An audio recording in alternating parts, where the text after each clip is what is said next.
Sí, muy buena tarde. Sean ustedes bienvenidos a su semana número 16 o última semana de clases del curso de Derecho Procesal Laboral como parte de su preparación para su examen técnico profesional en el área pública. Disculpen ustedes la tardanza, pero la plataforma ha estado teniendo inconvenientes, entonces el curso anterior pues me atrasé unos minutillos y no podía terminarlo sin darles toda la clase o todas las presentaciones desde el tema que les tocaba. Entonces, con ustedes esperemos no tener ningún tipo de inconveniente para poder tratar de superar o reponer ese tiempo, aunque en algunas diapositivas no nos tardemos mucho tiempo, no hagamos mucho énfasis, pero tratar de abordar todo el tema. El tema de la semana 16, perdón que haya cambiado, es siempre relacionado con el juicio ordinario laboral y a el juicio ejecutivo laboral. Pero a pasar al objetivo del curso y las clases en sí, la universidad nos ha manifestado que brindemos a usted la siguiente información. Durante los días domingo y lunes, es decir, mañana, 29 de mayo, a partir de las 8 horas, hasta el lunes 30 de mayo, a las 18 horas, va a estar habilitada la opción en la página universitaria para la evaluación del desarrollo de las clases virtuales. Esto le va a permitir a la universidad mejorar la calidad académica, va a evaluar el comportamiento de los catedráticos y la opinión que ustedes emitan. Esa opinión, pues obviamente es, como ustedes ya saben, confidencial. Nosotros no tenemos acceso a esa situación y universidad únicamente, si fuera el caso de que estemos malos, pues nos hará las correcciones que consideren a efecto de poder continuar si fuera el caso.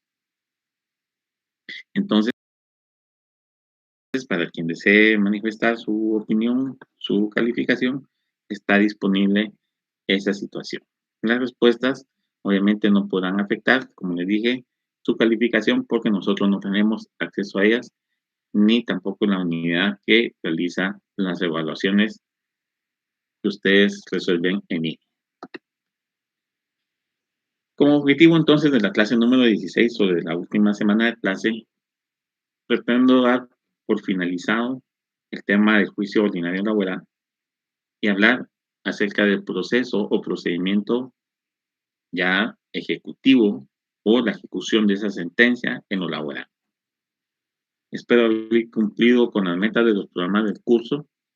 Recuerden ustedes que en un semestre, y ni siquiera completo, sino que en 5 meses, vimos el programa de Derecho Laboral 1, el programa de Derecho Laboral 2 y el de Procesal Laboral. No alcanza el tiempo para poder ver 16 semanas de clase, más 16 semanas de clase, más 16 semanas de clase, y si las hacemos efectivas son 14 semanas por 3 cursos distintos, que nos equivalen aproximadamente a 42 semanas de curso, si fuera así, en 16. O sea, en una tercera parte, el tiempo es insuficiente. Sin embargo, se trató de agotar todos los temas, de darles esos lineamientos, esos tips, esas ayudas, esos puntos de partida para que ustedes puedan profundizar y saber qué puede ser sujeto de examen como parte de su examen técnico profesional, para que ustedes no vayan perdidos, no vayan eh, desorientados en ese sentido. Obviamente, no para todos fue grato el curso, para 2, 3 que mencionaron que pues prácticamente como que venía solo a leer las diapositivas, será cuestión de ellos, será opinión de ellos, y que espero que en algún momento entiendan y sepan de que el tiempo es el que no alcanza. Uno quisiera explicar más, explicar de 2, 3 formas, pero no se puede. Una vez cumplidos esos puntos, espero que su examen técnico profesional sea solventado de una forma satisfactoria y que el día de mañana nos podamos ya encontrar en el ejercicio liberal de la profesión frente a frente, o del mismo lado, con lados contrarios, o bien ustedes ejerciendo una judicatura y yo como abogado litigante. No sé, la vida da muchas vueltas y espero que efectivamente nos podamos encontrar en algún momento y compartir esos conocimientos que hemos adquirido tanto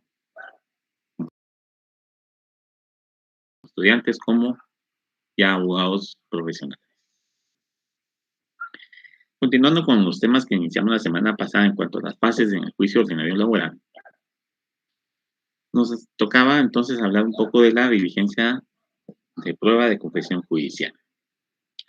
Puede ser en algunas ocasiones que se acepte de manera expresa algunas o varias de las reclamaciones que ha formulado el demandante, por lo que en ese caso se puede solicitar que se proceda en cuanto a lo confesado por la vía ejecutiva y las demás reclamaciones que no fueran aceptadas continuarán en juicio. Es decir, así como ocurre el allanamiento, al momento en que contestamos la demanda, puede ocurrir que en la diligencia de prueba de confesión judicial aceptemos o demos respuestas afirmativas respecto de lo que nos es interrogado. Esto se tendrá obviamente por confesado porque estamos aceptando los hechos y esto permitirá a la persona demandante o al actor proceder a la fase ejecutiva respecto de lo que fue aceptado. Con lo que no es aceptado sucede lo mismo que un allanamiento negativo o una contestación de demanda. El juicio continúa con lo que está pendiente.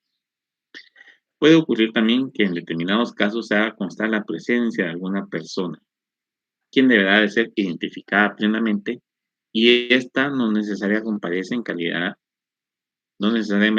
calidad de testigo. Puede ser que a esa audiencia en representación del demandado llegue, por ejemplo, un gestor de negocios. ¿Y cuál va a ser esa función del gestor de negocios? Pues va a ser solamente una, llegar con el ánimo de ofrecer un arreglo o bien para acceder a lo reclamado y proceder a cancelar, así que de forma inmediata, el monto del cálculo que el juzgador realice. ¿Ocurre? Sí. ¿Es permitido? Sí.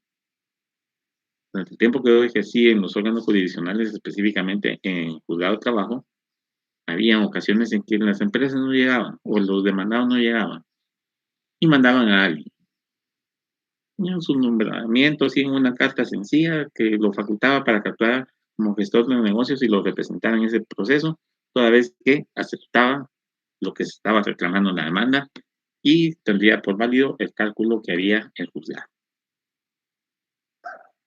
La persona llegaba y como es prácticamente una aceptación de los hechos, tal cual y como se plasmaron en la demanda que le fue notificada, no va a haber una contradicción, no va a haber una oposición, no va a haber ese contradictorio o esa litis que implicaría un juicio ordinario y por lo mismo es permitida la participación de un gestor o de una persona que de alguna forma representa al demandado porque va con ese ánimo de solventar de una vez el proceso. Un arreglo, un pago, aceptando por válido el caso o el monto, perdón, que el juez disponga en cuanto a lo reclamado. Entonces, como oficial de juzgado nos tocaba hacerle el conocimiento, en previo a la audiencia, hacerle conocimiento a la juzgadora de que había comparecido un gestor de negocios, que acreditábamos en su nombramiento. Ella, pues sencillamente nos permitía hacer el cálculo, se hacía el cálculo, se le hacía el conocimiento al gestor y si él emitía el cheque o llevaba la cantidad, pues se hacía constar en una pequeña acta y terminaba el proceso. Ya, eso se puede hacer. Y se puede hacer al momento, obviamente, de la contestación de demanda o bien durante cualquier proceso. Recuerden ustedes que el juicio o el proceso laboral, mejor dicho, es eminentemente conciliatorio, desprovisto de mayores formalismos. Y si hoy fue la contestación de la demanda, pero el día de pasado mañana quieren ir a cancelar, pueden mandar a un gestor de negocios a hacer esa situación. O pedir que se les señale una audiencia para que el gestor de negocios llegue y cancele. ¿Se puede? ¿Es permitido? Sí. ¿Por qué? El principio de conciliación. En los casos en que comparezcan testigos y peritos, de igual manera deben de ser plenamente identificados con todas sus generales, debiendo, para el caso de los testigos, indicar la relación que le une con los sujetos procesales. Es decir, si es amigo, enemigo, pariente, si tiene alguna relación de dependencia, qué sé yo, qué vínculo lo une con esta persona que nos está proponiendo como testigo. Por ejemplo, porque fuimos compañeros de trabajo, entonces aquí estoy y lo fui propuesto para poderle ayudar y entonces procedo a brindar mi testimonio. Soy dependiente de qué tan idóneo es el testigo, pero igual, el hecho de que sea un dependiente no impide que tampoco pueda brindar su declaración testimonial. En virtud de que el Código de Trabajo no regula la forma en que se recibirán o diligenciarán de manera expresa, los medios de prueba propuestos, por aplicación supletoria de normas, deberá el juzgador dar cumplimiento a lo preceptuado en el Código Procesal Civil y Mercantil en cuanto a las formalidades a cumplir. No obstante, como dijimos, el derecho laboral es antiformalista, pero sí, por el carácter solemne que reviste el juicio, debe de aplicarse estas normas. Entonces, el orden de la recepción de la prueba, ¿cuál será? La que establece el código. Primero, la declaración de parte, confesión judicial. Después, declaración de testigos. Si hay alguna pericia, el nombramiento del perito, el discernimiento de cargo, la aceptación, los puntos sobre los cuales se le va a realizar la pericia y el tiempo que se le fija para que realice la misma o brinde su resultado, el cual debe ir con firma legalizada o bien ratificado ante el juez. Y así se va a cada uno de los medios de prueba al momento de recepción. Agotada esta recepción de la prueba, como ya saben ustedes o lo vimos la semana pasada, un máximo de 3 audiencias, 2 son las que el código señala como audiencias normales. La tercera se puede llevar a cabo, pero si no existe responsabilidad del juez ni de los sujetos procesales para la recepción de la prueba. Si es por alguna cuestión que el juez incurrió y no se pudo en una segunda audiencia, la tercera no podrá ser llevada a cabo. Si no hay responsabilidad de los sujetos procesales, actor demandado, ni del juez, la no posibilidad de recibir la prueba en 2 audiencias, se podrá señalar una tercera. Una vez realizada o recibida toda la prueba, el juez tiene la facultad de practicar de oficio, es decir, porque él dispone, o bien a petición de parte, el actor o demandado lo pide, por una sola vez y antes de dictar sentencia, la diligencia de auto para mejor proveer. Ese auto, de acuerdo a la doctrina,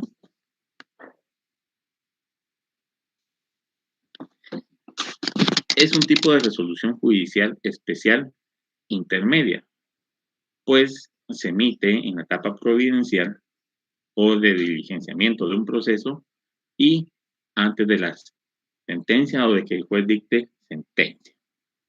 Por eso lo ubica como una resolución judicial especial, porque puede ser a petición de parte o de oficio y que va a aportar algo al proceso. No va a probar, no aporta prueba, aporta la solución o el despeje de dudas que pueda tener el juzgador respecto a alguno de los hechos del proceso. Ya diligenciamos toda la prueba de actor y del demandado. Nos toca de sentencia, pero yo tengo duda, como juzgador tengo duda. Entonces, de oficio, puedo disponer que se practique, por ejemplo, un reconocimiento judicial, que me traigan a la vista otros documentos, pero va a ser para despejar la duda que tenga el juzgador y en ningún momento para aportar prueba a favor de ninguna de las partes. Que alguna de las partes lo puede pedir, un auto para mejor proveer, para pretender aclararle al juez algo que pudo haber quedado en duda en la psiquis del juzgador. Pero el juez puede disponer que no necesita realizarlo y no lo va a realizar.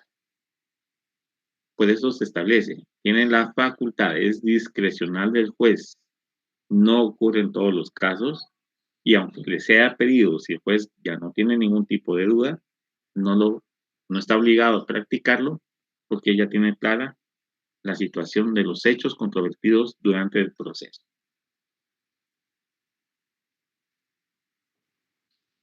Vale la pena que recordemos los tipos de resoluciones que nos establece la ley del organismo judicial y que los divide en decretos, autos y sentencias, y lo dispuesto en la norma para cada uno de esos tipos de resoluciones.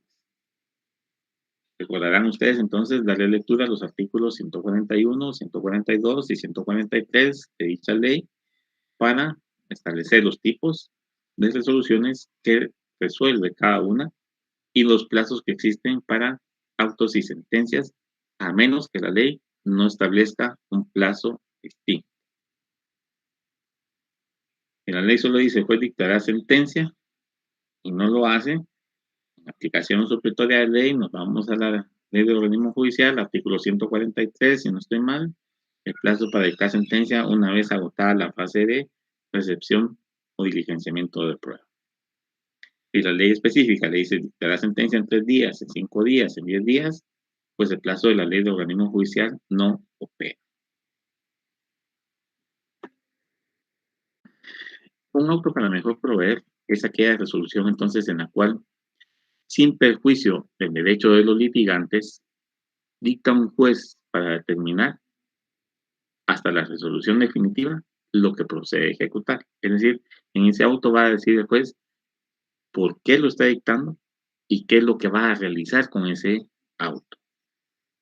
Como les dije, un reconocimiento judicial, bueno, entonces a mí me quedó duda como juez de cómo se realiza este proceso, si realmente hay jornada extraordinaria o si realmente hay alguna situación que el trabajador me colocó en la demanda, que el patrón no me lo quiso desmentir, pero tengo duda.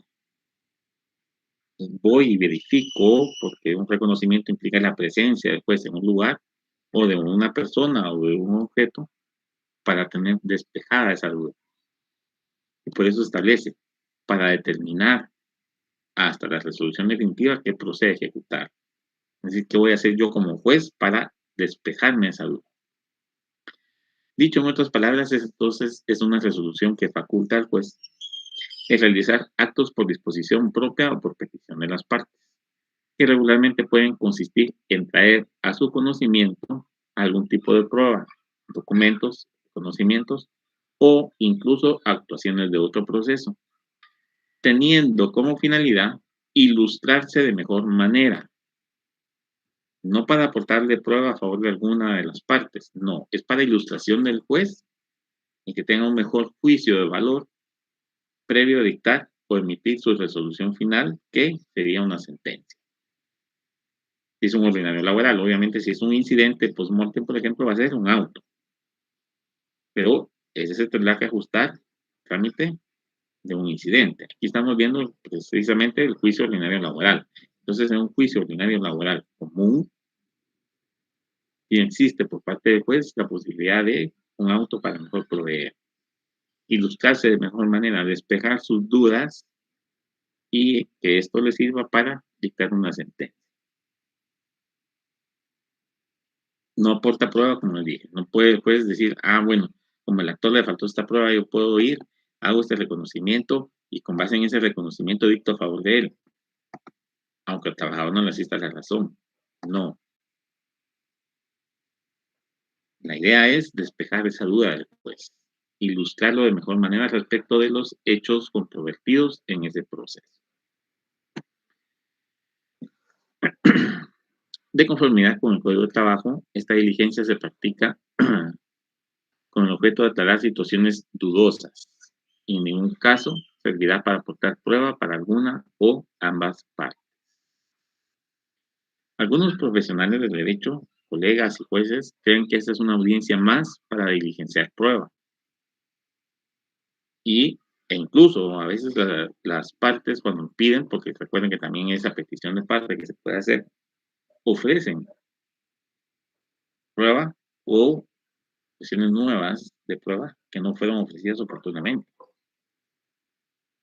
Pero aquí es donde cabe entonces esa facultad del juez de decir, no, rechazo esto, que yo tengo ya despejada mi duda, ya tengo criterio formado, o bien lo voy a hacer, pero aparte de lo que me está pidiendo esta persona, voy a hacer esto otro también, para coincidir, para terminar de despejar en ese juicio de valor las dudas que pueda tener. El hecho de que sea solicitado no obliga al juez a que realice esa diligencia. Por eso es facultativo el juez, no es imperativo, no es deberá hacer, no. El juez podrá hacer o dictar un auto para mejor proveer. Es facultad, si quiere lo hace, si no quiere no lo hace. Aunado al hecho de que por prohibición expresa de ley, esta diligencia no puede usarse para aportar prueba al proceso. Es decir, el juez no puede decir, vamos a favorecer a alguien y por eso vamos a hacer este auto para mejor proveer. Eso está prohibido. Algunos tratadistas consideran que existe una última y quinta etapa dentro del proceso ordinario laboral. Ya vimos que son 4, ¿sí? La fase de la ampliación, modificación o ratificación de la demanda, la fase de contestación de la demanda, el diligenciamiento de la prueba. ¿Y cuál es la otra? Ustedes lo sabrán, ustedes lo recordarán, lo tienen fresco porque lo vimos hace una semana. Sin embargo, algunos consideran que existe una quinta etapa, una quinta fase que debe de realizarse un proceso ordinario laboral. Y esta consiste en la sentencia que debe dictarse por parte del juez o bien en el auto final. Esa resolución a través de la cual el juez emite su pronunciamiento es la que consideran esa quinta etapa y que ésta se va a dar habiendo realizado ya un juicio de valor de los asuntos que le fueron sometidos, apreciando la prueba de conformidad con los sistemas de valoración respectivos. Es decir, ya estoy listo para dictar sentencia, entro en esa fase de valorar todo lo que se diligenció para poder resolver el asunto. Algunos consideran que esta es una quinta fase, una quinta etapa del proceso. Otros consideran que no, que es un requisito sine qua non para resolver el proceso. Es decir, el hecho de que no se dé nos dejaría en un estado de indefensión, un estado de vulneración de nuestros derechos porque estamos acudiendo ante un órgano jurisdiccional para que se nos declare un derecho y no está ocurriendo. No es algo que el juez deba de agotar o que le corresponda a una parte. Vamos a ver si ratifica. Si no ratifica su demanda, si la amplía, esto le corresponde al actor. La fase de la contestación, a eso le corresponde al demandado. Pero ¿a quién le corresponde diligenciar de oficio el proceso? Al juez. Y resolverlo a través de una resolución final, ¿a quién le corresponde? Al juez. No es que el juez requiera de lo que hagan las otras partes para poder dictar sentencia. Terminó de diligenciar la prueba, terminaron las fases, ya no hay nada más que hacer, incluso el auto para mejor proveer, si ustedes quieren, que procede dictar sentencia.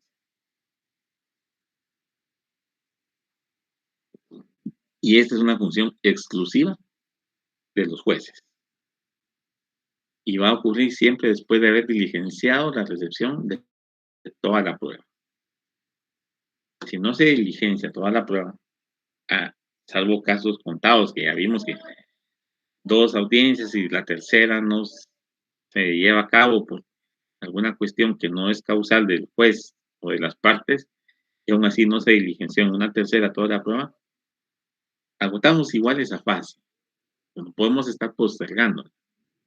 Pero si en las 2 audiencias que comúnmente se celebran en un juicio ordinario se agota la prueba, el proceso ya está en estado de resolver. Si no hay auto. Si el juez dicta un auto, será después de haber diligenciado el auto para mejor proveer. Es allí donde empieza entonces la fase de la sentencia o esa función jurisdiccional que con exclusividad le corresponde al juez. Va a resolver a quién le asiste la razón, hasta qué punto le asiste la razón y por qué le asiste la razón.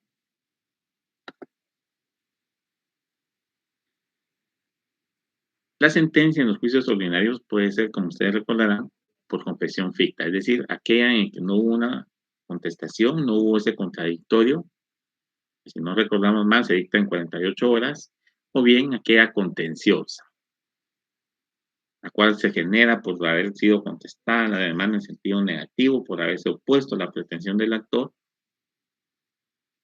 y se resuelve un caso entre 5 y 10 días. La sentencia contenciosa, entonces, resuelve las pretensiones del actor y del demandado. ¿Por qué? Porque el demandado se opuso, el demandado se manifestó, el demandado también indicó por qué no le asistía la razón, el demandado indicó por qué le asistía la razón en forma parcial. Entonces, la sentencia contenciosa resuelve tanto los argumentos de la parte actora como los argumentos de la parte demandada. Si no se presentó, mejor dicho, la parte demandada, obviamente no hay un contradictorio. En la sentencia será denominada una confesión ficta porque no hay oposición. Tendrán, por cierto, todos los hechos del actor, pero no el demandado porque el demandado no se presentó, no compareció, no se manifestó. Criterio muy personal. Finalizada la fase de la recepción de los medios de prueba, se agotaron las fases del juicio ordinario. Ya sea que se diligencien 2 o 3 audiencias, las fases de recepción de prueba fueron agotadas y ahí se finalizó las etapas del juicio ordinario. El auto para mejor proveer no puedo calificarlo yo como una fase del juicio. ¿Por qué? Porque no ocurre en todos los casos. Recordemos que es una facultad discrecional del juez, de oficio o a petición de parte, pero es voluntad del juez. Si el juez no la quiere realizar, no la va a hacer. Y eso no afecta, no impide el avance del proceso. Entonces, por eso no puede considerarse como tal una fase. No aporta prueba, no beneficia a nadie, solo despeja las dudas que pueda tener el juez, pero si el juez no las tiene, no se va a llevar a cabo. Entonces, no es como tal una fase. A veces más, como decía el autor que citamos, que es una resolución intermedia especial, porque está entre el diligenciamiento de la prueba, que es una fase, y la siguiente etapa, que es dictar sentencia. Pero su ocurrencia no es en todos los casos.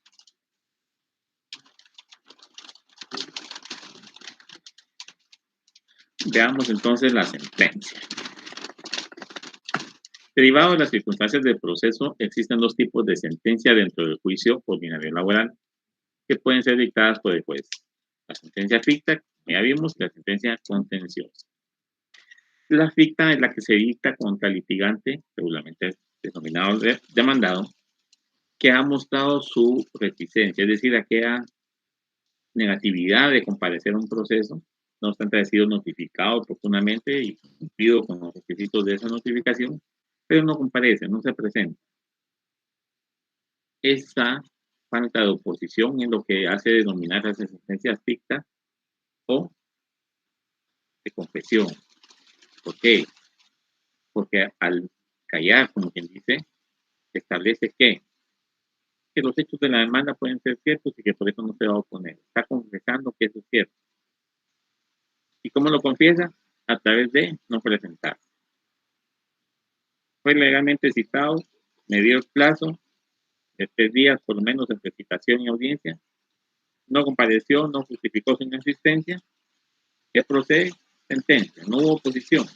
Entonces todos los hechos que el actor dice en su demanda se toman como ciertos. Contrario a esto existe entonces la sentencia contenciosa, que es la que se pronuncia habiendo existido ese contradictorio en el juicio, esa oposición, esa contestación de demanda, ese diligenciamiento de prueba tanto del actor como del demandado, esa discrepancia que hubo y que es lo que precisamente se convierte en un contradictorio.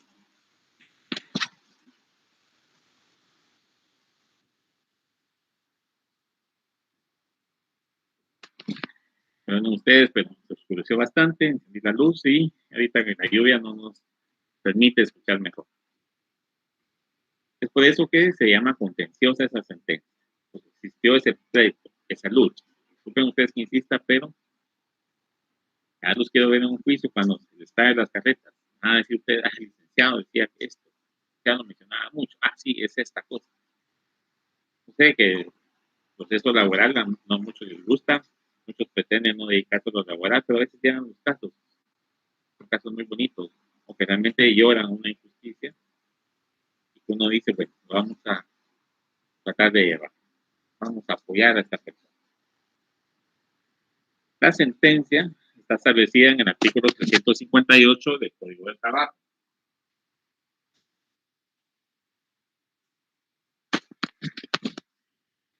Y en cuanto a la sentencia ficta, regula que cuando el demandado no comparezca a la primera audiencia sin justificación alguna, no obstante haber sido citado legalmente, notificado con las formalidades de ley, y no brindó su confesión judicial, sin más trámites se procede a dictar la sentencia.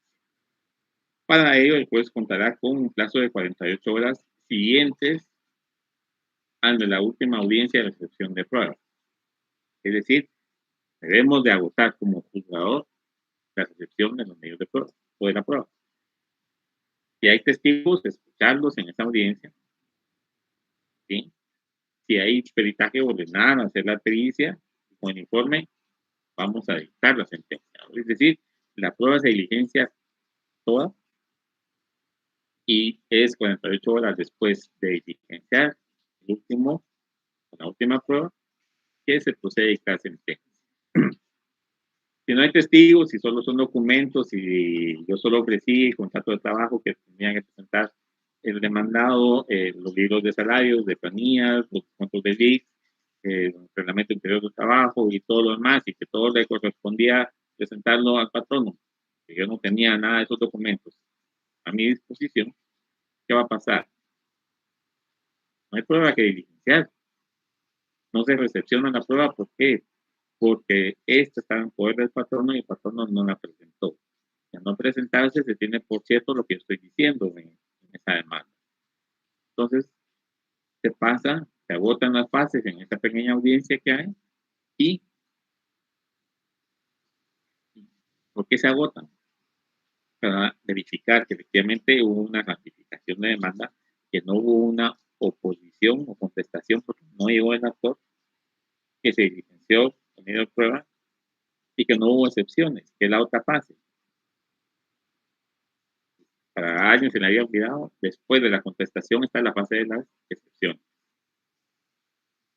Yo voy a contestar, yo puedo contestar en sentido afirmativo o negativo, y no necesariamente voy a interponer excepciones.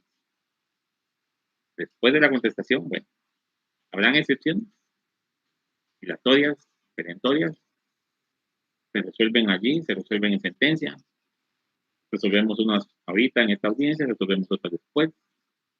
Hay prueba de esas excepciones, entonces la vamos a recibir en hacer una audiencia de prueba. No podemos resolver ahorita las excepciones. Todo eso ocurre en esa primera audiencia. En cuanto a la sentencia ficta, existen algunas cuestiones o posturas contradictorias, porque se establece que esta se dicta en rebeldía porque no se comparece a la primera audiencia. Sin embargo, les pregunto, ¿qué sucede si el demandado comparece a la primera audiencia? Contesta la demanda, pero luego de ello deja de comparecer y no presta una confesión judicial. Por ejemplo, no se pudo la confesión judicial en la primera audiencia, se programó para la segunda, y en la segunda ya no comparece el demandado, perdón, a brindar su confesión judicial. Quedó percibido desde la primera.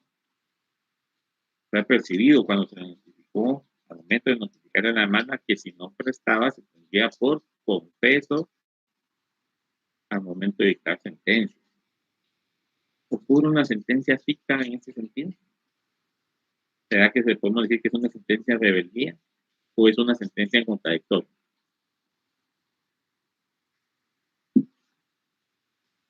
Llegó, contestó la demanda en sentido negativo. recibió posiblemente prueba por parte de él o de ella, de la parte demandada. Si se diligenció prueba por parte del demandado, posiblemente no sea entonces una sentencia ficta, posiblemente sea una sentencia contenciosa. ¿Por qué? Porque sí hubo una oposición y sí hubo prueba para demostrar esta oposición. Aquí ya no es en rebeldía, se podrá declarar confeso, pero la sentencia será una sentencia contradictoria. ¿Por qué? Porque sí se compareció a oponerse a las pretensiones del actor. Se alejó después, pero sí hubo una contestación y sí hubo diligenciamiento de prueba por parte del demandado. Entonces, acá no ocurre una sentencia fija. Acá ocurre una sentencia contenciosa. ¿Será que existe rebeldía? A menos que haya sido citado para la segunda audiencia, no comparece, se fue confeso. Pero no existe una rebeldía porque ya en la segunda audiencia ya contestó. La rebeldía opera, como lo vimos hace un tiempo, para muchos, desde el momento en que no se comparece a la primera citación. No hay rebeldía, compareció, contestó, propuso pruebas, se diligenció pruebas. No hay rebeldía. Habrá una confesión. No prestó confesión judicial. Entonces la sentencia no es ficta. Acá sería también una sentencia contenciosa. Se le declara confeso. No rebelde porque sí compareció a contestar. Contrario a esto, a la sentencia ficta, tenemos el artículo 359. Y este regula que una vez recibidas las pruebas y dentro de un término que no sea menor de 5 ni mayor de 10 días, el juez va a proceder a dictar sentencia. ¿Qué tipo de sentencia? Contencioso. Acá ya no es ficta. Ese mismo plazo opera si se dicta auto para mejor proveer vencido ese plazo. Es decir, si el juez al quinto día tiene duda y dispone de dictar un auto para mejor proveer, pues lo va a dictar. Va a señalar qué diligencia se va a recabar, en qué plazo, y vencido o recibida esta de prueba, ese documento, o realizada esa acción por parte del juez, como parte del auto para mejor proveer, vencido este va a tener de 5 a 10 días para dictar la sentencia. Es decir, con auto o sin auto, el plazo va a ser el mismo. Para dictar sentencia, el juez deberá apreciar la prueba en conciencia. Es decir, de acuerdo a lo que dicta su conciencia. Pero en su análisis deberá de consignar los principios de equidad o justicia en que está fundando su criterio. Es decir, ¿por qué mi conciencia me dice que esto es equitativo y por qué mi conciencia me dice que esto es justo? Debiendo plasmar ese considerando en la sentencia. Es decir, ¿por qué mi conciencia me dice que esto es así? Entonces son los considerandos de hecho. La sentencia tiene la parte introductoria, que es el encabezado, la fecha, el lugar donde se está dictando, qué juzgado lo está dictando, sus considerandos de hecho, es decir, los motivos que de acuerdo con la conciencia que tiene el juez, lo llevan a dictar esa sentencia. Los considerandos de derecho, por qué aplica la norma en ese sentido, por qué es necesario aplicar esa norma para resolver lo que está pretendiendo el actor o el demandado. Ese es el considerando de derecho. Y la parte resolutiva, con la cita de ley. Es decir, en qué normativa me fundamenté y qué estoy resolviendo al final. ¿A quién le asiste la razón? Si es que solo a uno, si es que solo al otro, o si le asiste a ambos en forma parcial. A este sí aquí, pero no aquí, y a este sí aquí, pero no acá. Eso va en la sentencia, son los que se plasman en la parte resolutiva después de haber plasmado en los considerandos de hecho el motivo por el cual voy a resolver ese acuerdo. De igual forma, se debe ajustar la sentencia a lo que establece el Código Procesal Civil y Mercantil en su apartado respectivo en cuanto a sentencia. Una vez lo contrarie, no exista obviamente disposición en el Código de Trabajo respecto de el apartado de sentencia.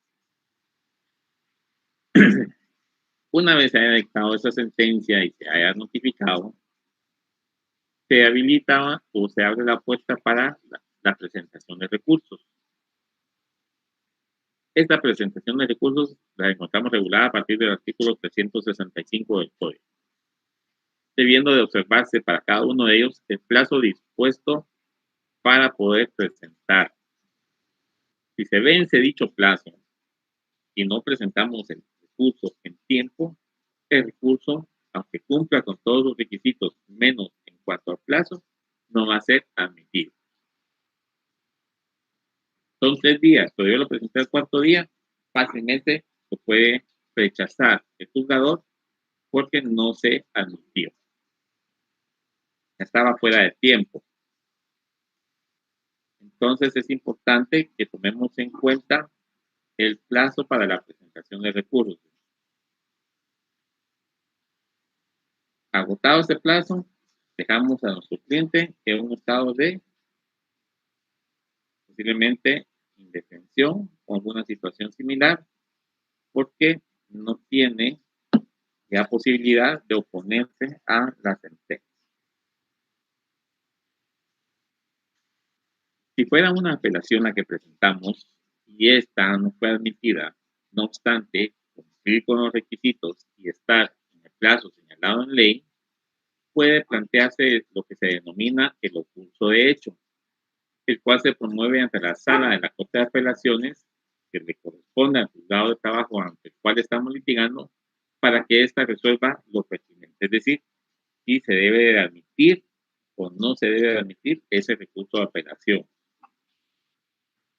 Está en tiempo, cumple con los requisitos que me exige la ley, pero el juez por algún motivo lo rechaza.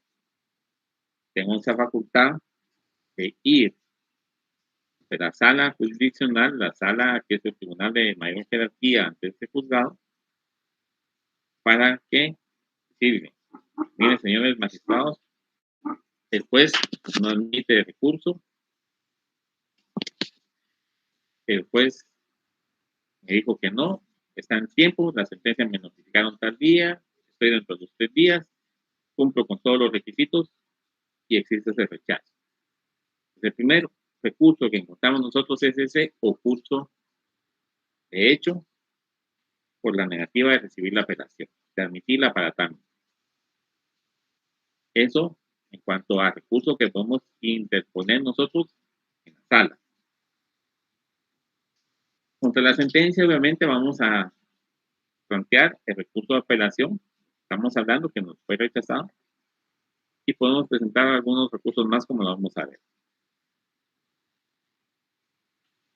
En cuanto a la sentencia en segunda instancia, es decir, la sentencia que dicta la sala de apelaciones, el Código de Trabajo nos regula esta disposición en cuanto a la forma en que debe resolverse por parte de la sala. Plazo o alguna situación, cómo se diligencia el trámite, no. El Código de Trabajo no establece con claridad cómo se va a diligenciar el actuar de la segunda instancia, es decir, cómo vamos a comparecer ante esa sala de apelación.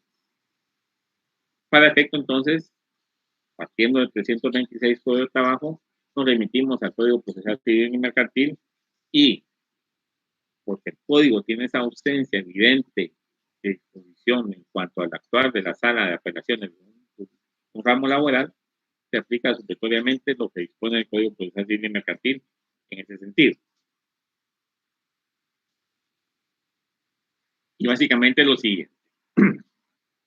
Recibidos los autos por parte de la sala jurisdiccional, esta dará audiencia recurrente por el plazo de 48 horas para que manifieste su inconformidad. Es decir, la sala ya recibió y nos va a dar audiencia por 48 horas para manifestar la inconformidad. ¿A quién le da la audiencia? Al interponente. Es decir, ese recurso de apelación no necesariamente debe de expresar nuestra inconformidad, simplemente debe de indicar que no estamos de acuerdo con esa sentencia y que estando en tiempo la apelamos, es decir, nos oponemos a ella. Posterior a eso es que la sala, ya habiendo recibido el proceso, se da al interponente de la apelación ese plazo de 48 horas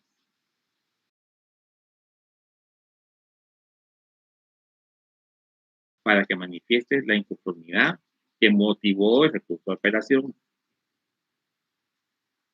Esa no se la cuenta al juez, se la expone ya a los magistrados. Vencido ese término de 48 horas, la sala resuelve y señala día y hora para la vista dentro de los 5 días siguientes. Y vencido dicho plazo, dictará sentencia, dentro de los siguientes 5 días. Es decir, 48 horas para inconformidad, día y hora para la vista, para que los involucrados se manifiesten, que en teoría va a ser 5 días después en que se vencieron las 48 horas, y una vez vencido el día de la vista, se tendrá 5 días por parte de la sala para poder dictar su sentencia.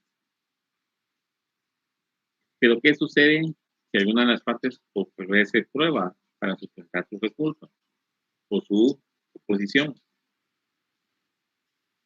Porque esta fue protestada en primera instancia, es decir, al juez de primera instancia le protesté mi inconformidad porque no recibió un medio de prueba, no diligenció una prueba específica.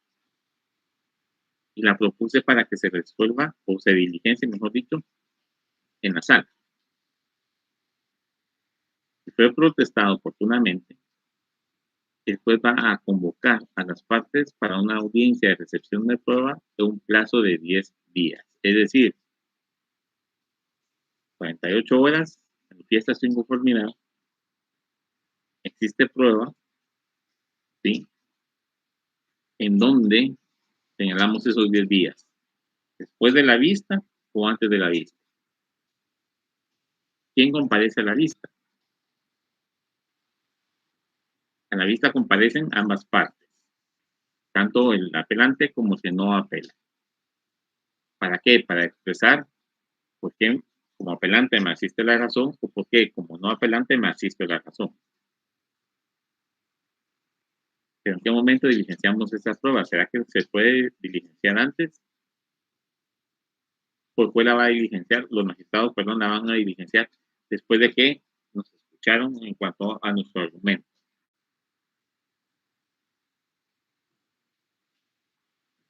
¿Qué momento? Pregunta que les queda para sus saberes. Sé que a algunos les molesta, pero es para que ustedes estudien eso. Porque muchos ya dictó el juez sentencia de primera instancia y me despido del proceso y dejo mi patrocinado. Porque esa etapa es más cara y no me quieres pagar. Pero hay que conocerla, hay que saberla para cuando nos toque saber qué hacer. Vencido todos los plazos, agotada la audiencia, la selección de pruebas y demás, la sala tiene el plazo de 5 días para dictar sentencia. El código no regula de manera expresa en qué momento se diligencia la prueba, generando con ello algunos puntos de vista contrarios. Sin embargo, esta prueba debe de ofrecerse en las 48 horas dadas al recurrente. Es decir, al momento en que yo voy a expresar mis agravios, tengo que exponer qué prueba voy a ofrecer. Tengo que ofrecerla en ese momento. Es como cuando presento mi demanda, es allí con la presentación de la demanda donde ofrezco la prueba. Por lo que, partiendo de eso, se considera que la recepción de la prueba es antes de la audiencia para la vista. Yo me manifesté hoy, pongo prueba, después, una forma lógica, por decirlo así, va a señalar la fecha y hora para recibir la prueba. Recibida la prueba, va a proceder a señalar la vista y, vencida la vista, va a dictar sentencia. Esta es la lógica. Ocurre en la práctica, se los dejo para su saber. La sentencia dictada por la sala jurisdiccional debe entonces de confirmar, revocar, enmendar o modificar la sentencia de primera instancia de forma total o parcial. Presentamos la apelación, que no estábamos de acuerdo. Vimos el trámite de la apelación en la segunda instancia. Vimos qué sucede si la apelación, no obstante, está presentada en tiempo con los requisitos, no la admite. Vamos a la sala para que en el curso de hecho se diga, pues, admita la apelación y mándeme el expediente para conocer la apelación y ya diligenciar todo lo que vimos en este momento, las 48 horas, la prueba si fuera ofrecida, porque fue protestada debidamente, la vista y la sentencia. Ese es el actual. Y se parte a través de una apelación, de una sentencia de un juicio ordinario laboral. Pero existen otros recursos y los vamos a ver también en qué caso procede. Terminando ya con la segunda instancia, contra la resolución de la sala también proceden los recursos de ampliación y aclaración. Estos recursos de ampliación o aclaración deben interponerse dentro de las 24 horas siguientes de notificada la sentencia de segunda instancia. También ese mismo plazo para estos recursos si fuera la sentencia de primera instancia, pero lo vamos a ver más adelante. La aclaración procede cuando la sentencia contiene términos obscuros, ambiguos o contradictorios. Es decir, después, magistrados, aclárenos por qué usted resolvió así. Esto es muy ambiguo. O mire, su sentencia se contradice porque usted me dijo aquí que sí me correspondía tal pago, aquí me dice después que no. Entonces, acláreme su resolución. ¿Qué voy a interponer yo? Uso de aclaración. Si bien es cierto, ustedes lo van a encontrar denominado en la ley como ampliación y aclaración, puede interponerse solo uno o puede interponerse ambos. ¿Por qué? Porque la ampliación procede cuando se omitió resolver alguno o alguno de los puntos sometidos a juicio. Si resolvió todo lo de las pretensiones del actor y el demandado, pero una de esas resoluciones es ambigua, es oscura o contradictoria, voy a presentar la aclaración. Pero ¿qué pasa si todo lo resolvió y está bien clarito? No es contradictorio, no es ambiguo, pero me omitió resolver un punto. Presento entonces ampliación. Y en el tercer presupuesto, no resolvió todo y lo que resolvió no está claro. Presento ampliación y aclaración. Eso sí lo podemos presentar por separado o juntos. No necesariamente va a ocurrir todos los presupuestos. Ese recurso ante la sala y ante el juzgado, pero ahorita estamos viendo el tema de sala, se presenta de forma individual o los dos recursos al mismo tiempo. Se puede interponer si la sentencia presenta ambas falencias: oscura, ambigua, contradictoria y no resolvió todos los puntos. O bien, dejó de resolver algún punto o varios, o bien resolvió todo, pero es oscura, ambigua o contradictoria. Muy clarito eso de los recursos, por favor. Esos mismos recursos, como dijimos, proceden también en la sentencia de primera instancia. Si después de primera instancia no resolvió a cabalidad y su resolución es oscura, es ambigua, es contradictoria, podemos presentar estos recursos. ¿Cuántos recursos llevamos entonces? Relación, ampliación y aclaración, o aclaración y ampliación. Básicamente, entonces, encontrar la sentencia de primera instancia, apelación, ampliación, aclaración. Si no nos admiten la apelación estando en tiempo y dando los requisitos, el curso de hecho. Y una vez la sala diligencia, podemos interponer ante la sala solo aclaración y ampliación. ¿Ya? A final de cuentas, podemos decir son 4 recursos, pero uno de ellos solo si nos rechazan apelación, no fundamentada porque está en tiempo y con requisitos, y los otros ya encaminados a atacar específicamente la sentencia, porque es oscura, ambigua, contradictoria, porque no resolvió todo o porque no convienen mis intereses como lo sería la apelación. Agotada la fase de los recursos, ¿qué va a suceder? Pues obviamente los magistrados remiten de nuevo el expediente hacia el juez que dictó la sentencia para pasar a la siguiente fase, y es la fase del juicio ejecutivo. El artículo 165, si no estoy mal, del Código de Trabajo, nos hace referencia a esa situación. Vamos a ver, ahorita lo corroboramos. No, estamos para allá.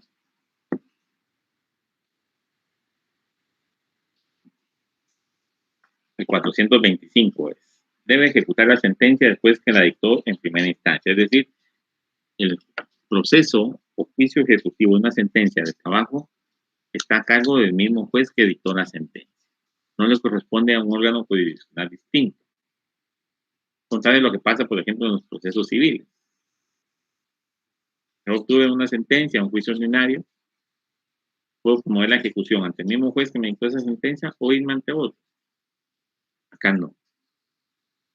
Usted, juez primero de trabajo, después de la sentencia, usted, juez primero de trabajo, tiene que proceder con el juicio ejecutivo.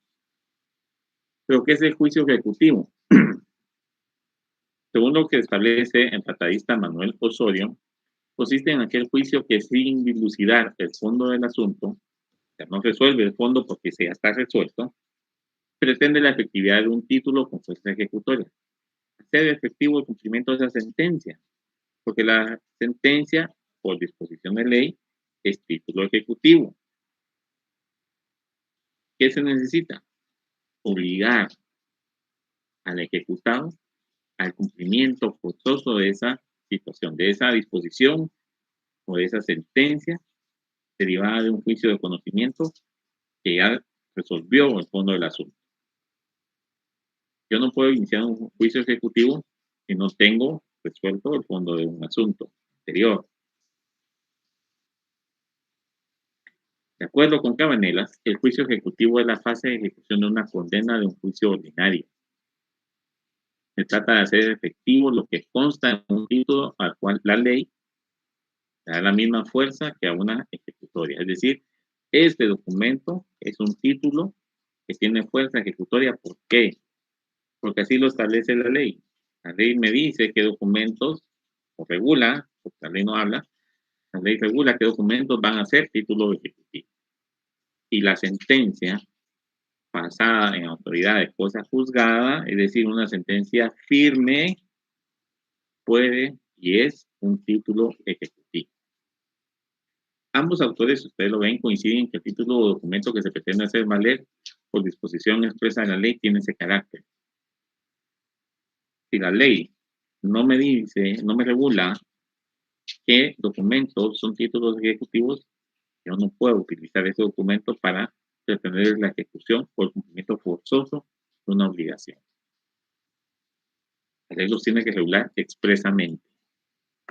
Y estos están regulados, como ustedes ya saben, en el Código Procesal Civil y Mercantil. Para tal efecto, entonces debemos acudir a dicho código a partir del artículo 294, y en este se regula qué documentos tienen esa fuerza para exigir a alguien el cumplimiento de una obligación. Y en su numeral primero y segundo establece que la sentencia pasada en autoridad de cosa juzgada y el laudo arbitral no pendiente de recurso son títulos ejecutivos. En el primero está la sentencia, en el segundo el laudo arbitral. Sin embargo, ya saben ustedes, porque están estudiando, que el juicio arbitral del Código Procesal Civil y Mercantil ya no está vigente porque existe una ley de arbitraje. Entonces, el cumplimiento de ese laudo arbitral se sujeta a las disposiciones propias de la ley de arbitraje. Entonces, del artículo 294, háganle su notación en el numeral segundo de que el laudo arbitral deben de verificar ustedes cómo se ejecuta según la ley de arbitraje. Es un chivito, un tip ahí para su examen de la fase privada si no lo han ejecutado. y si lo ejecutaron y tuvieron pues mala suerte, en la próxima ya ustedes sabrán ese tipo de cuestiones.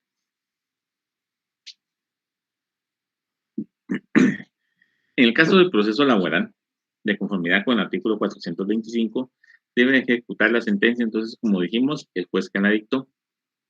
A diferencia de lo que, por ejemplo, establece el 295 del Código Procesal Civil y Mercantil, que hace referencia a que cualquier solicitud de un juicio ejecutivo puede ser presentada ante el juez que dictó la misma o bien a un juez distinto presentando para el efecto una certificación de esa sentencia para promover el juicio ejecutivo. Ahí puede ser distinto el juez que la ejecuta al juez que la dictó. Contrario censo, Código de Trabajo, el juez que la dictó, el juez que la va a ejecutar.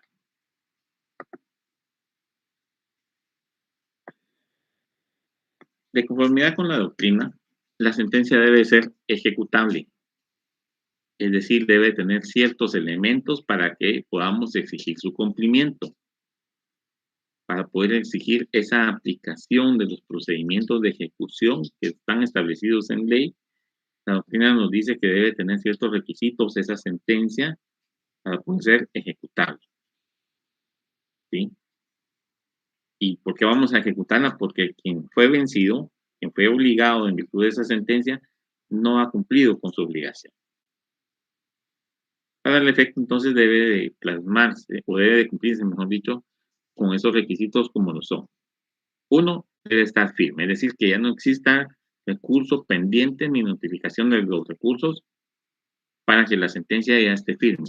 Esa es la sentencia en autoridad de cosa juzgada. Ya no hay nada más que podamos presentar para atacar esa sentencia. Está firme. Sentencia en autoridad de cosa juzgada. No pendiente de recurso alguno. Es lo mismo. Debe estar determinada en cuanto a su contenido, es decir, qué es lo que implica esa sentencia, qué obligación debemos de cumplir o debe cumplir la parte demandada, es decir, determinada en su contenido. Y por último, debe haber vencido el plazo fijado en la propia sentencia para el cumplimiento de lo ordenado. ¿Será que ustedes ya, habiendo hecho su práctica, su estudio, su clínica laboral, han visto si alguna sentencia en materia laboral tiene un plazo para su cumplimiento? O sea, que los jueces tienen esa facultad. O sea, que el código le da esa facultad a los jueces para la sentencia. Una sentencia. A partir del artículo 358, ustedes encuentran todo lo relacionado a la sentencia. ¿Sí? ¿En cuál de ellos estará ese plazo? ¿Será que existe ese plazo?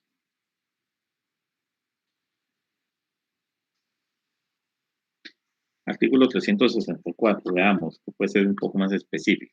La sentencia se dictará en forma clara y precisa, haciéndose en ella las declaraciones que procedan y sean congruentes con la demanda, condenando o absolviendo total o parcialmente al demandado y decidiendo todos los puntos litigiosos que hayan sido objeto de debate. Cuando de lo actuado en un juicio se desprenda que se ha cometido alguna infracción sancionada por leyes de trabajo y previsión social o por las leyes comunes, el juez al dictar sentencia mandará que se certifique lo conducente y que la certificación se remita al tribunal que deba juzgarla. Sale de la esfera de lo laboral y pasa a lo corresponda, administrativo o penal. Cuando se condene al empleador a pagar a uno o varios trabajadores salarios, indemnizaciones y demás prestaciones laborales, también será obligatorio que se perciba al patrono que resulte condenado que si no da exacto cumplimiento de la sentencia dentro del plazo en ella fijado, se certificará lo conducente en su contra para su juzgamiento. Es decir, la sentencia sí nos debe plasmar un plazo para el cumplimiento de la misma. No establece ese artículo cuántos días, cuánto tiempo, pero sí se fija en ese fallo el tiempo que se le da al vencido para que cumpla con lo dispuesto en él. Obviamente, habiendo sido agotada la fase de los recursos. Porque no me pueden imponer a mí en plazo de 3 días y 3 días tengo para apelar.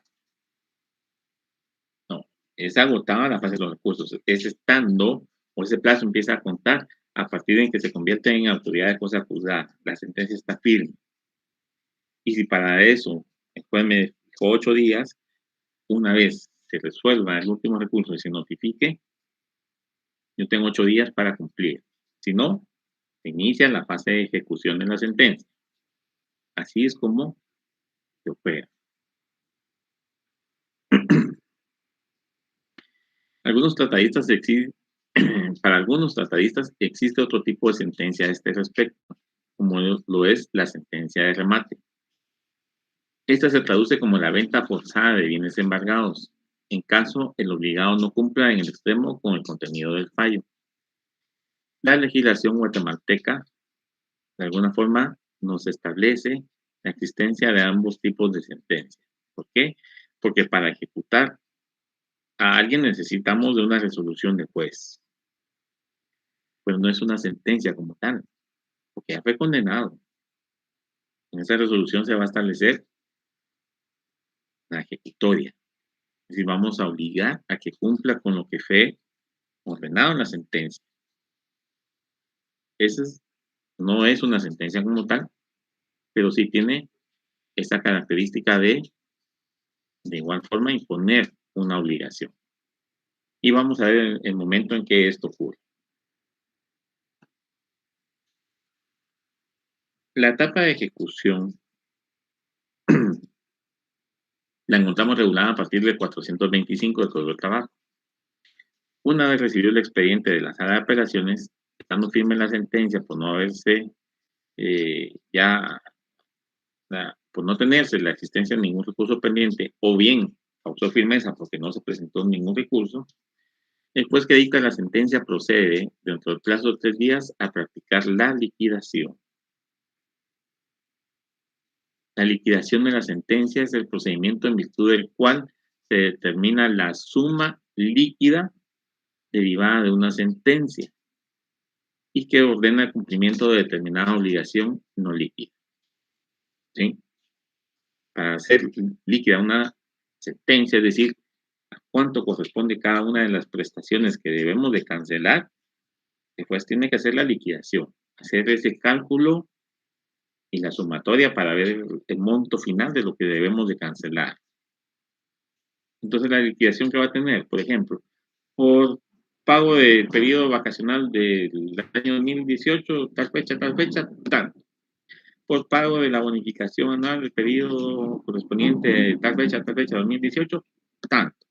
Y así se va con cada una de las prestaciones a las que se hizo referencia en la sentencia y que fue condenada. Pues hacemos la sumatoria y nos arroja una cantidad. Esa sumatoria es la que está obligada a la persona vencida a cancelar, pero solo la vamos a tener con esa liquidación.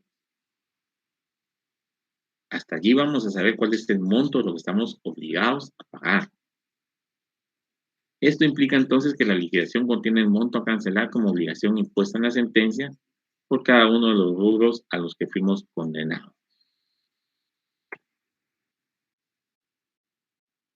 Contra esa liquidación, todavía podemos interponer un recurso. El único recurso que procede es el recurso de rectificación. Y este ocurre únicamente cuando la liquidación tiene un error de cálculo.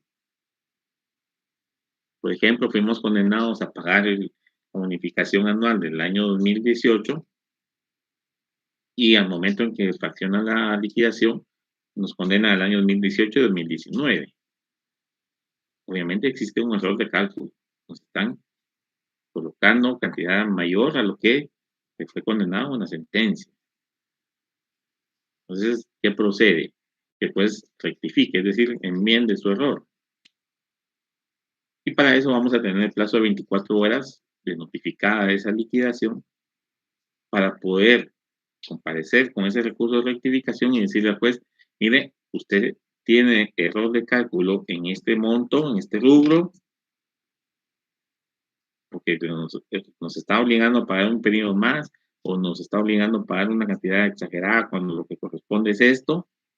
Y entonces debemos de expresarle en ese recurso cuál es la cantidad errónea, cuál es la cantidad correcta. Depongo recurso de rectificación contra la liquidación de fecha tal, ¿en virtud de qué? Al momento en que el juez plasmó en su liquidación que se debía cancelar la prestación de bonificación anual por el periodo de tal fecha, 2018 y 2019, cometió un error de cálculo, toda vez de que la sentencia nos condena al pago únicamente de la prestación de bonificación anual del periodo 2018, lo que correspondería a tanto.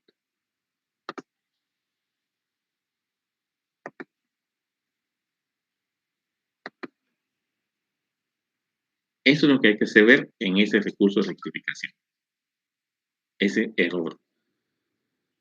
Una apelación no procede, una aclaración no procede, una ampliación no procede, solo rectificación. Corregir ese error.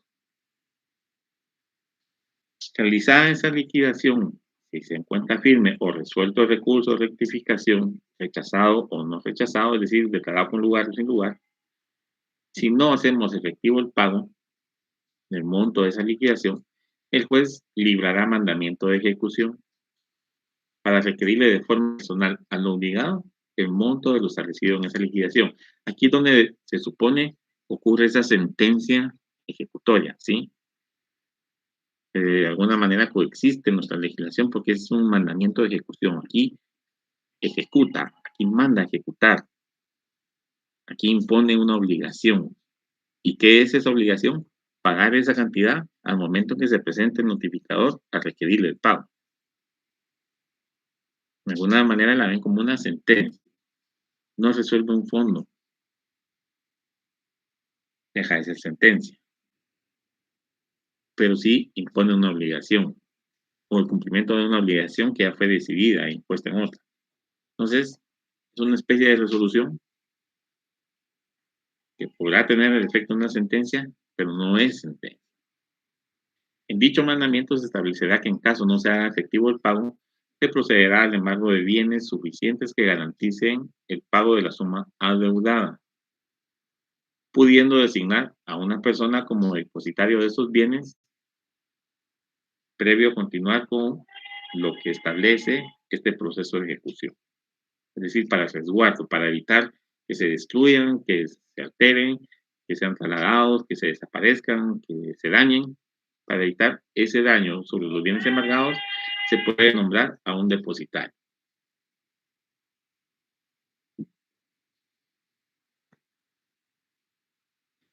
Una vez decretado el embargo sobre bienes, si persiste esa negativa a cumplir con la obligación, dentro del tercer día de efectuado ese embargo, vean ustedes los plazos tan cortos, se sacará a remate los bienes embargados. Es decir, bueno, se le embargaron los bienes, usted sigue con su negativa a pagar, pasaron 3 días, el juez señala fecha y hora para remate de esos bienes embargados.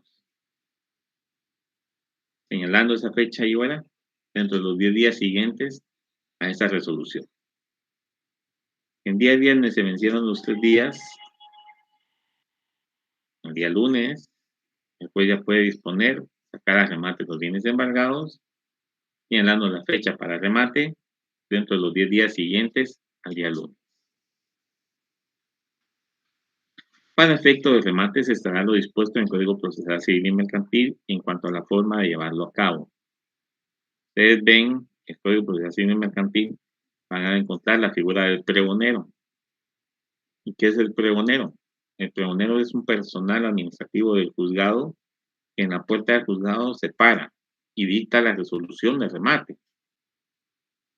El juzgado primero de Trabajo y Previsión Social de Guatemala o el Departamento de Guatemala con fecha tal resolvió sacar a público remate los bienes embargados dentro del juicio laboral tal, para lo cual se procede de la siguiente manera. Eso lo hace el pregonero del juzgado en la puerta del juzgado gritando esa situación, informándole a todo aquel que pueda estar interesado y que esté cerca, que hay bienes sujetos a remate. ¿Para qué? Para obtener el pago de cumplimiento de esa obligación producto de una sentencia. Vean ustedes, busquen en el Código Procesal Civil Mercantil cómo es ese proceso de remate. Una vez finaliza esa diligencia, se va a fraccionar un acta en la que se hace constar lo siguiente.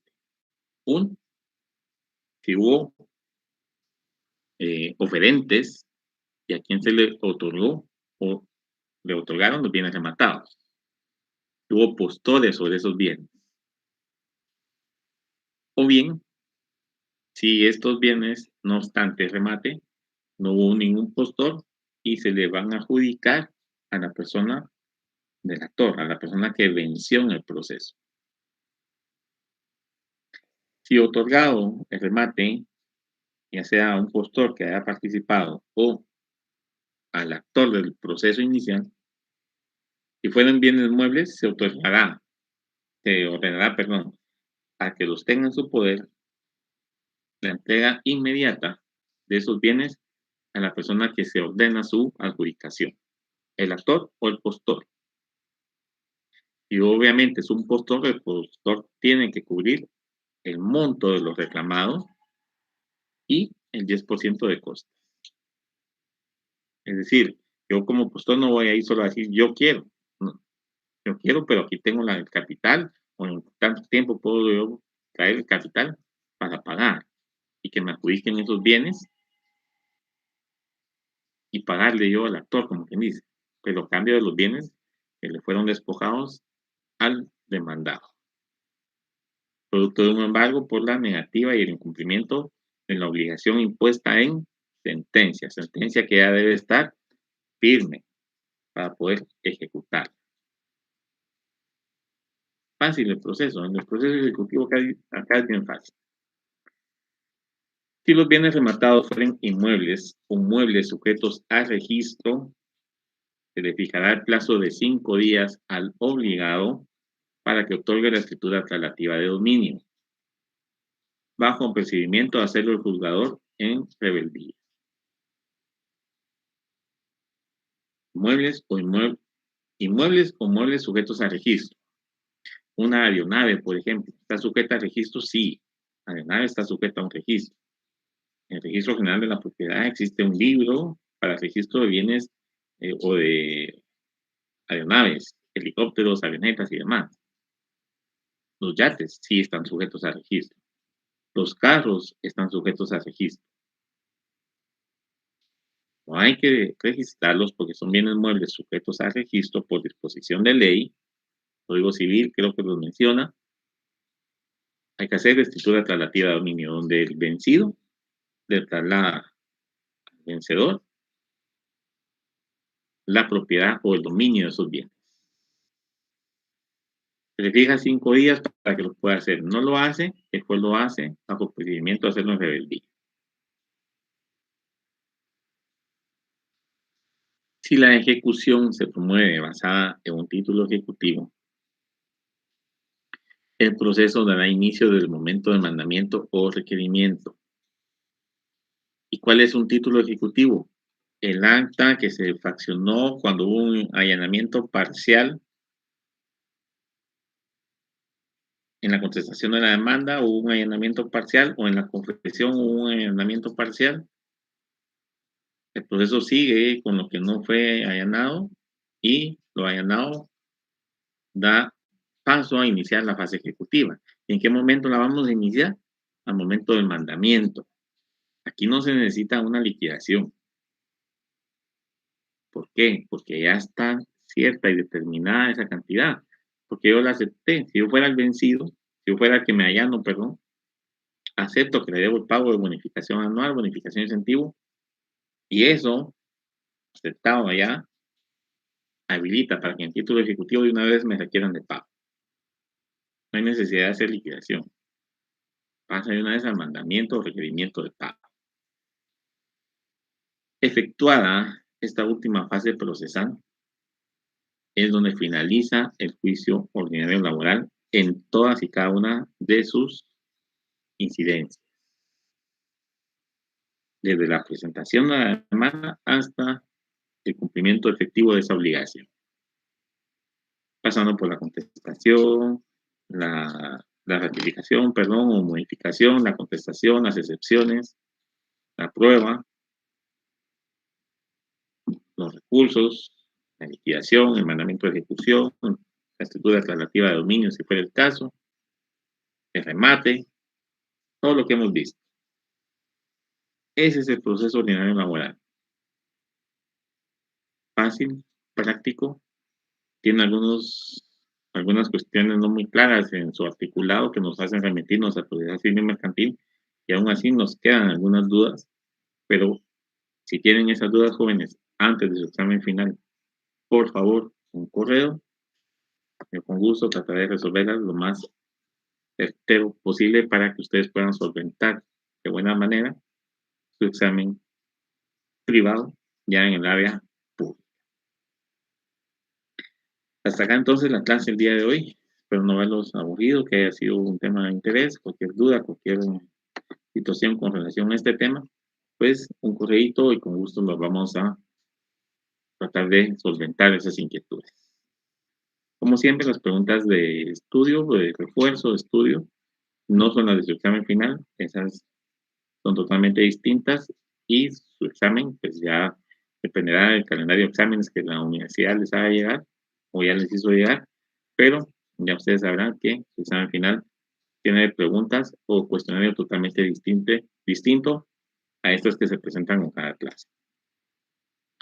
Agradezco la atención prestada, no tengo más que desearles éxitos en su futura carrera profesional, en sus diferentes exámenes para llegar a ejercer la profesión, ya sea en forma liberal o como funcionario en alguna dependencia del Estado, puede ser fiscales, qué sé yo, pero que su carrera sea de mucho éxito y de muchas bendiciones para ustedes y sus familias. Cualquier duda, estoy a la orden. Muchas gracias por su atención y muchos éxitos. Hasta pronto.